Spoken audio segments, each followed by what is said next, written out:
Hi, welcome back. Once again, this is Mukul Yudhvir Singh for 80 Auto, and standing with me is the Group CEO of Sona Comstar, Vivek Vikram Singh. Vikram sir, welcome to the show. Thank you, Mukul. How have you been? Not great, man. You know, my best friend passed away. It's been a tough phase. Uh, Absence is always tough to deal with, and when it's someone that close to you, 10 years, you every day you talk. Obviously, it's a hard process. But work must go on. I have duties. I have to take the company forward. As that poem by Robert Frost go, miles to go before I sleep. I have promises to keep. So you keep pushing yourself forward through the pain, through the grief. So yeah. One of Sanjay sir's legacy was trying to shift to the system integrations approach from merely being a component supplier. How is Sona Comstar forwarding on that vision? So that has been our journey for the last decade, and one that we will keep walking one step at a time. I mean, we were a simple gear maker. From that, we went into first assemblies, then to driveline systems, then to motors, then to sensor systems. So it is a journey.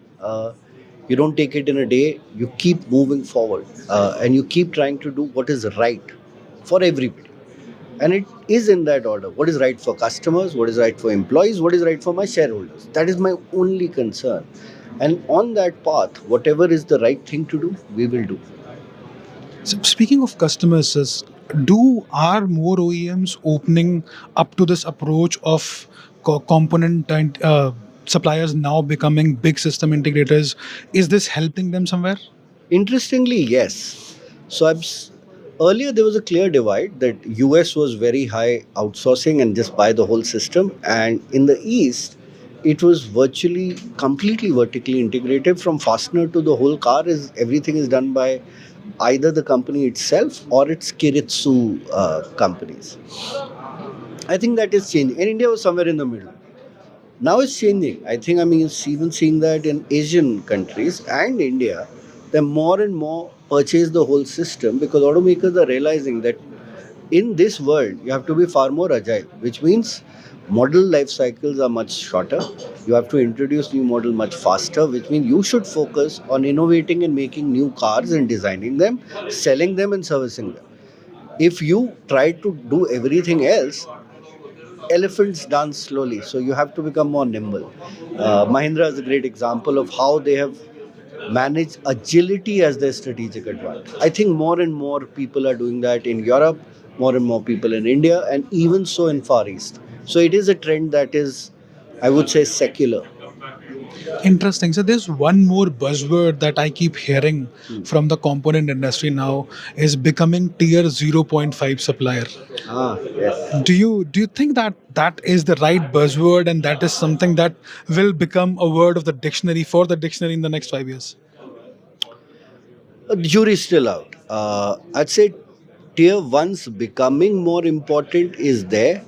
I'd say we are still at tier 0.8. God knows when we'll get to 0.5 because 0.5 literally means you make the whole car and then the car maker's job is just to design, sell, service and nothing else. I am not sure we are there yet because that also means you're not just outsourcing component and system, you're outsourcing capability. So let's see. It will take a decade or so for that to happen if it does. People also might step back. Uh, the example of BYD, that they went back and said, no, we will do everything in house. Uh, both directions are happening at the same time. Let's see which one wins. Interesting example of BYD because a lot of people still don't know that BYD is into make semiconductors as well, Correct. right? But then, So does Bosch. Actually, if you look at the people who are big, instead of saying let's outsource, some of them are actually saying the core capability we have to keep, which is why I'm saying tier 0.5 why it's tougher. Now, Bosch could be a tier 0.5 because they have the entire system vertically integrated to them. But in doing that, OEM is giving away a lot of their capability and power, and I don't know how much it will happen.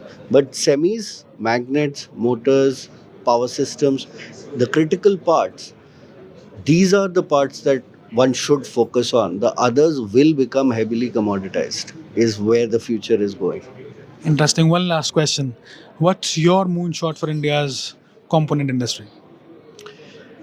I mean, the 100 billion target, that's a pretty big one. I think that genuinely is a moonshot. It is super ambitious, especially in this geopolitically challenging world.